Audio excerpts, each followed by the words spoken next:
Hello, and welcome to another episode of Addicted to Quitting. Today we are talking all about lapses. My lapse. Let's talk about the lapse. I know you guys all want to hear about it. So this podcast is where we dive deep into the art of breaking free from bad habits by becoming addicted to the benefits of quitting habits that no longer serve us. I'm your host, Gentry, a divorced mom of 4 boys, certified public accountant, and a certified life and recovery coach living a sober lifestyle since May 1st of 2018, with the exception of 4/4/2020, where I had a few hour lapse in my drinking, and we're going to get into that today. Join me today as we explore the power of becoming addicted to quitting and unlocking your true potential. This is Addicted to Quitting, the podcast that empowers you to break free, embrace change, and thrive. Let's get started on this transformative journey together.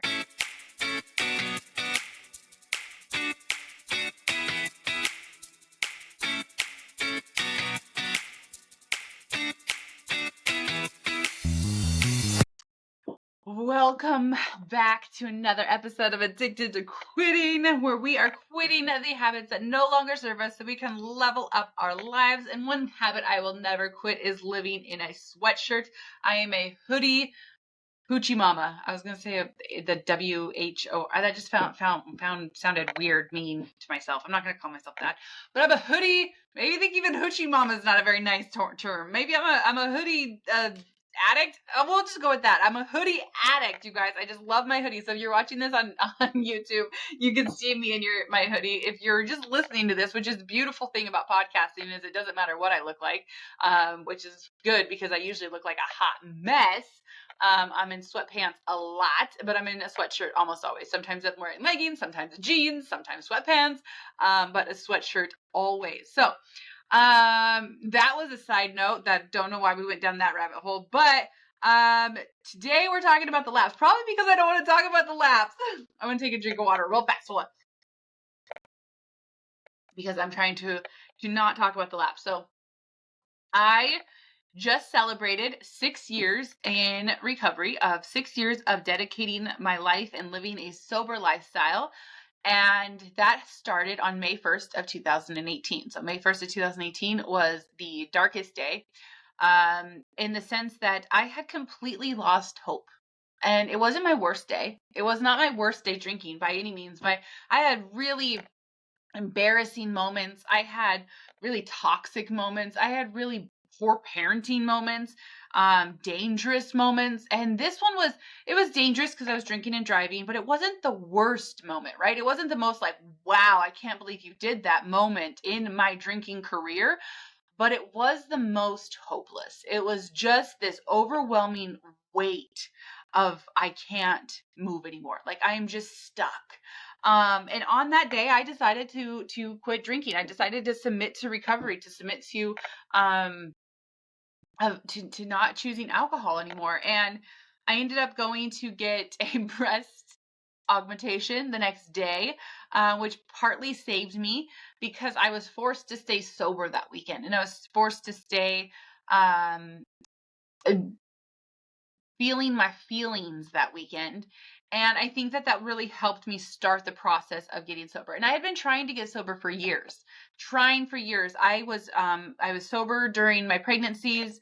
I was sober for short periods of time. I would go a couple weeks at times. The longest I went not being pregnant was probably about 5 months. Times of sobriety, but never really submitted to it. Never really believed that I could live alcohol free. Really decided that I was going to do anything about it. I mean, there was moments where I'd white knuckle it, but it was almost like during those moments of white knuckling it, it's like I stopped breathing, and eventually I was going to have to breathe again. And this last one was just like I had nothing left. I no longer felt this like overwhelming pressure of like I couldn't breathe if I couldn't have it. It was just like, I am so freaking tired. I'm sick and tired of being sick and tired, right? Like I just hit this wall. And in that moment of sobriety, I started going to AA, and I started connecting to people online. I started outing myself. I shared on social media that I was sober, that I was trying to stay sober, and very vanilla, which I've talked about before. If you guys have watched any of my content or heard me talk about my sobriety, it's like very vanilla. Like, I've decided to take a break from alcohol, but I leaned into it.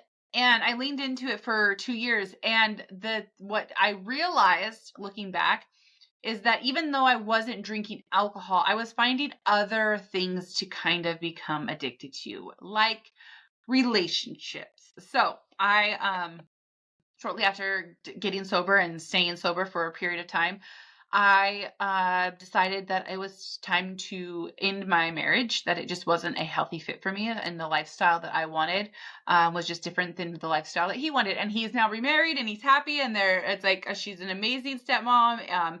Everything happens for the reason for a reason. I have an amazing partner. We are in such better alignment, and I'm very, very happy. But we weren't a good match. So we decided to get divorced. I asked for a divorce, and I also started a relationship at that same time. So before the divorce was final, before he had moved out, I had started a new relationship, which was so incredibly unhealthy, so toxic, so bad.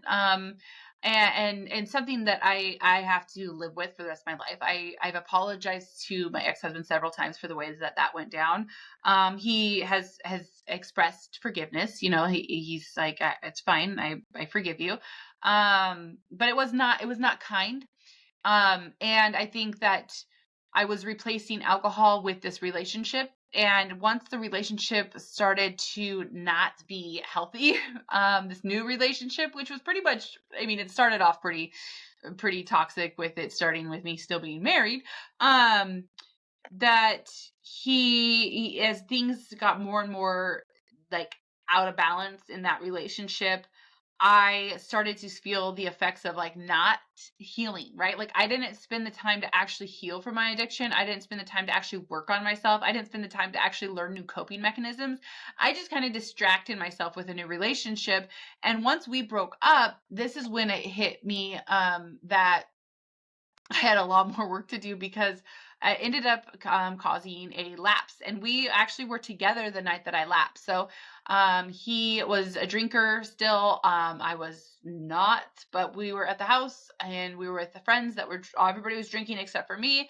And I thought, oh, well, I don't want to basically be the only one not drinking, and thought like, this is whatever. I don't care. I'm just going to go for it. And drank for literally a few hours, felt super, super sick.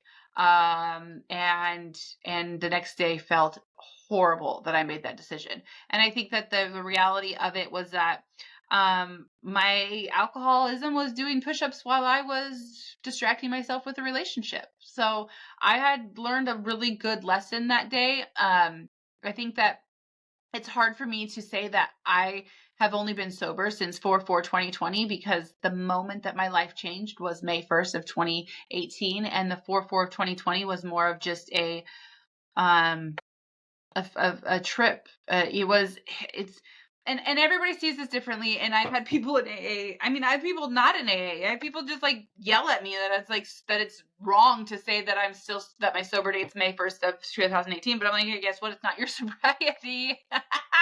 Because in the years that I was drinking, I don't say I was drinking from April or May of 2017, right? Because I was sober for 10 months. Maybe not 10 months, because the twins were born early. I was sober for 9 months. I started drinking again about 3 weeks after they were born, and they were born early. So 9 months, I was sober for 9 whole months. 9 months before I started drinking again for that last year. I don't say I drank for a year, even though I had sober time, right? My behaviors, my cravings, my addiction was alive and going from from the time I drank in high school to May 1st of 2018, until I switched to the other side. Even though I had so many breaks of alcohol in that time, my mindset was a drunk mindset. I was trying to get to that next fix. And on May 1st of 2018 is when it shifted for me. So I don't like to say that because I had a few hours of poor judgment in there, that means that has to take away from the 2 years I put in before that. I don't think that that's fair. My mindset, my sober living was for the full 6 years. And that's just my take on it. That's how I like to look at it, is like, how many days was I sober for those 6 years? How many minutes was I sober? How many hours was I sober?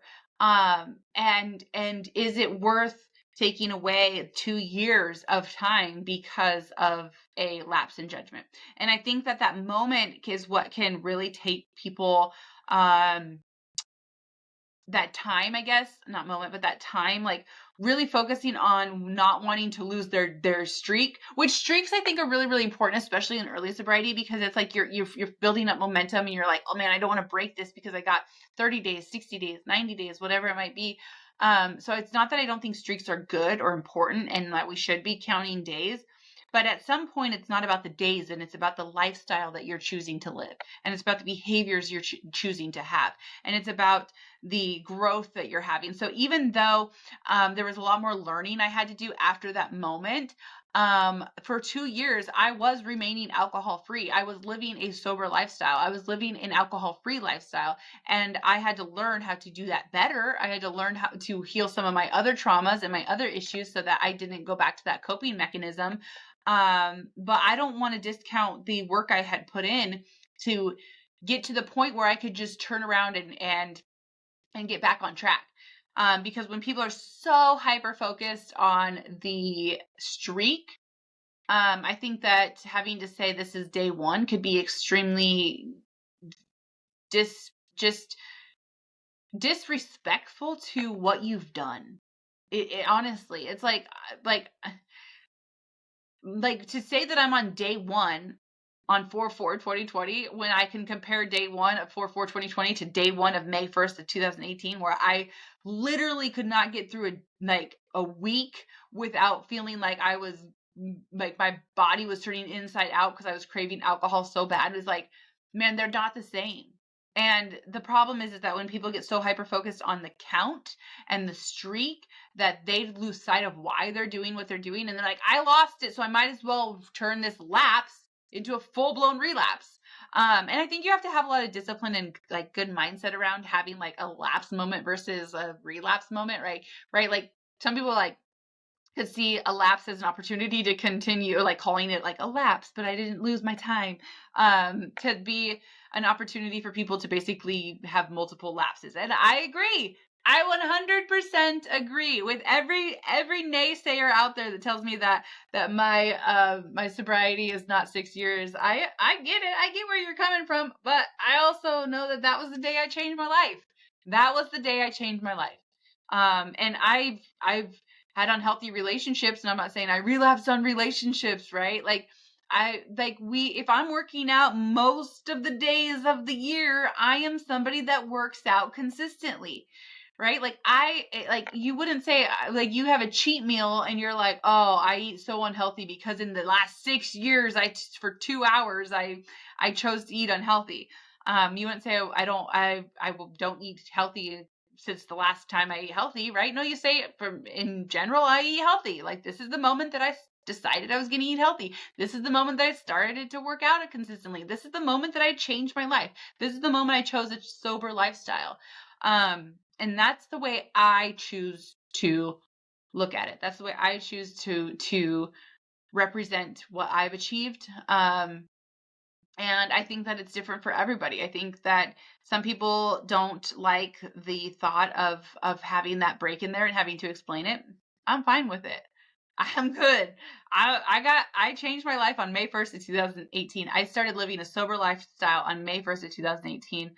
And I tripped once, and it's like running a marathon, like every single time that I had relapsed in the past, it was starting back over. I went on full binges. I went on these like really dark moments, and I didn't do that this time. This time it was a reset right then. That I felt like I needed to. Honestly, after when I woke up the next morning, I remember feeling so bad and feeling like, oh my gosh, this is day one, like that feeling of that fear of day one.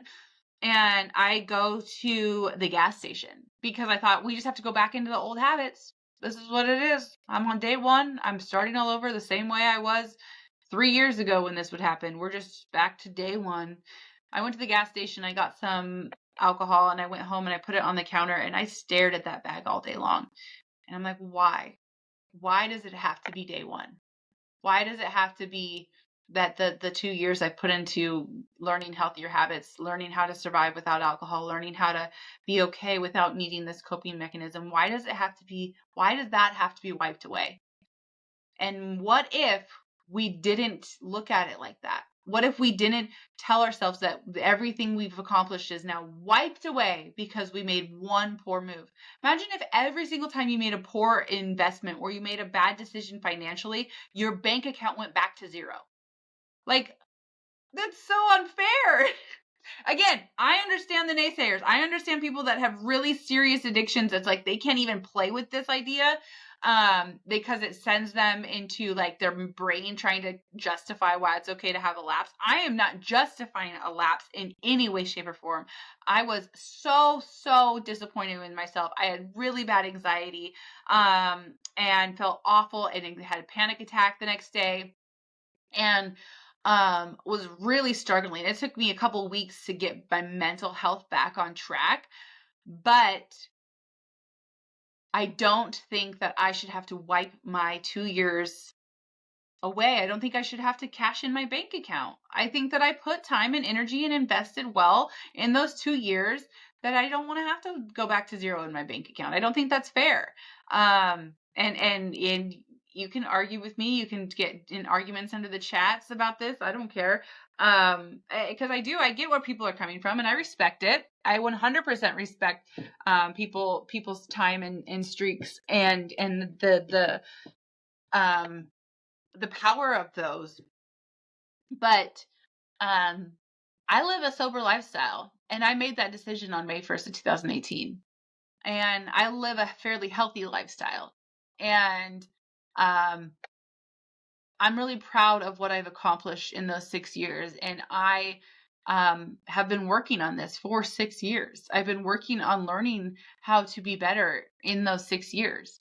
And I just that's how I have decided to handle the lapse, you guys. Oh man, it's always such a touchy topic. And it does, you know what? And here's the deal. Because I have that lapse, I always feel like I have to put that disclosure in there.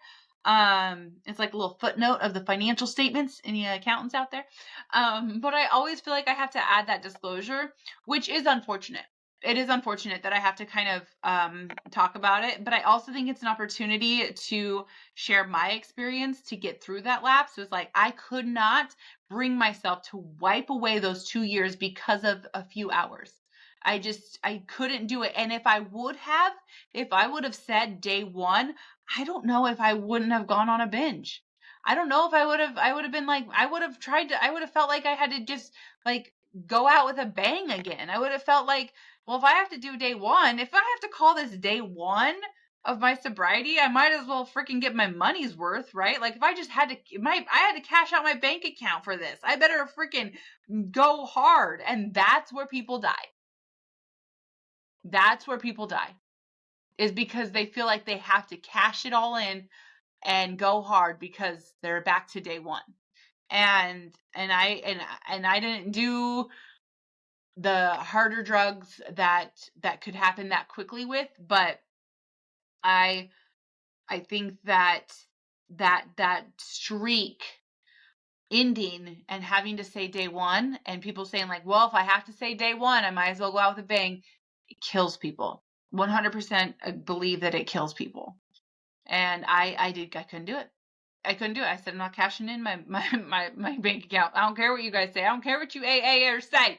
I don't care what people on the internet say. I'm not saying I'm restarting for a few hours. I freaking tripped and fell on my face, but I'm still on this race. I'm still on this journey. I'm not going all the way back to the woods. And I think that helped save me. I think if I wouldn't have had that mindset, it could have sent me into a darker spiral during that time.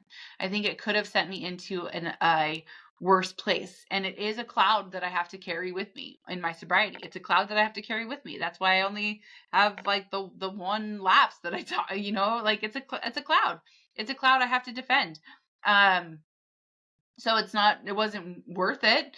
I'm not justifying it. I'm not saying it's a good thing, but I'm not giving up my sober date of May 1st, because May 1st is when I changed my life.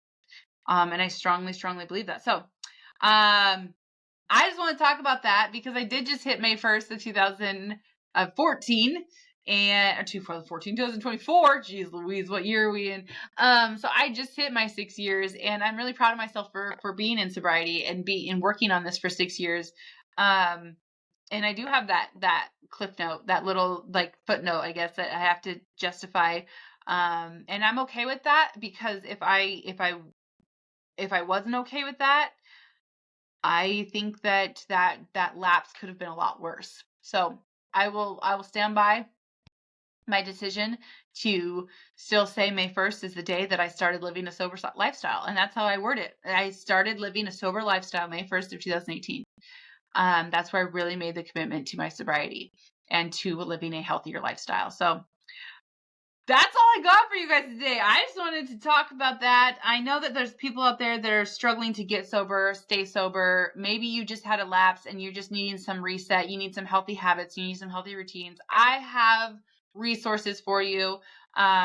We have the, excuse me. I have a quitter club. The Quitter Club is a great community of people that are trying to quit habits that no longer serve them. And all of our habits, all of our mindsets, all of our struggles are a little bit different, which I think is absolutely beautiful, because we don't have to feel like, oh man, that's because we're alcoholics. No, it's because we're human. Like, some of the things that people are struggling with is just because we are human, you guys. And I love that about the Quitter Club, is that it's just showing us that we're all human and we're all trying to do our best, and we help cheer each other on as we continue to try to accomplish our goals. And we keep each other accountable to our goals. And so if you're interested in joining that, we meet once a week, every single Sunday at 9 a.m. Pacific Standard Time. I would love to have you in there. I'm going to go ahead and drop a link below to get signed up with for that. And we can help you through your obstacles, cheer you on, support you. And there's also 24/7 support community. So I have that link below. As we wrap up another episode of Addicted to Quitting, remember that each step you take towards quitting a bad habit is a step closer to the life that you deserve. Be sure to check out that link below if you're interested in joining the Quitter Club, where we get to hang out. You get to hang out with me every single week. We talk about a mindset shift we need to make, and then our goals for the week. So make sure you check out that link below. Thank you for joining me for another episode of Addicted to Quitting, where we level up by becoming addicted to the benefits of quitting habits that no longer serve us. Much love to my favorite quitters. This is Gentry signing off. Keep going and keep quitting.